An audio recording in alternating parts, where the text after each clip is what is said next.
Negative feedback can be demotivating and can make us doubt our abilities. It can be especially difficult when it comes from people we trust and respect. But negative feedback doesn't have to bring us down. In fact, it can be an opportunity for growth and self-improvement.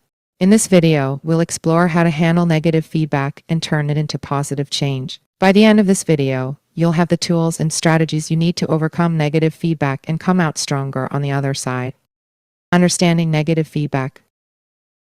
Negative feedback can come in many forms, from comments online to criticism from coworkers or friends. It's important to understand what negative feedback is and why people give it.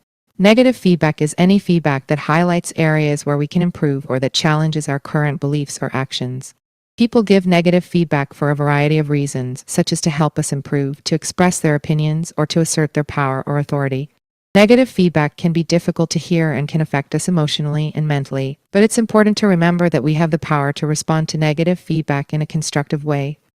How to handle negative feedback.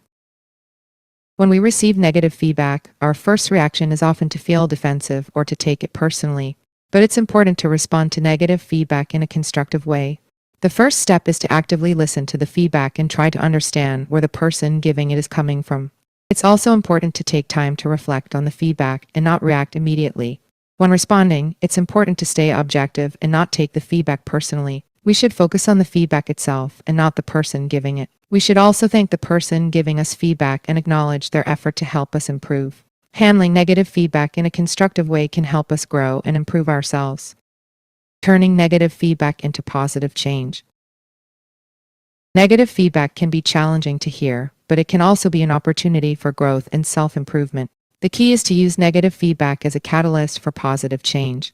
Start by setting specific goals based on the feedback you received. Break them down into smaller, achievable steps. Then, take action and start making changes based on your goals. Monitor your progress and adjust your plan as needed. Remember, negative feedback is not a reflection of your worth as a person. It's an opportunity to learn and grow. By turning negative feedback into positive change, you can become a better version of yourself and achieve your goals. Seeking support. Handling negative feedback can be tough, and it's important to remember that we don't have to do it alone. Seeking support from friends, family, or a mentor can help us process our emotions and gain perspective. We can also seek professional support, such as therapy or a support group, to help us navigate our feelings and develop coping strategies. Having a support system can also provide us with encouragement and motivation as we work through the feedback we received. Remember to show gratitude to those who support you during difficult times. It can make all the difference. By seeking support, we can overcome negative feedback and use it as an opportunity for growth and self-improvement. Conclusion. Negative feedback can be challenging, but it doesn't have to hold us back. By understanding the nature of negative feedback, handling it constructively, turning it into positive change, and seeking support, we can grow and achieve our goals. Remember, negative feedback is not a reflection of our worth as individuals. It's an opportunity to learn and improve. By using negative feedback as a tool for self-improvement, we can become the best versions of ourselves. Thank you for watching, and remember to keep moving forward even in the face of negative feedback.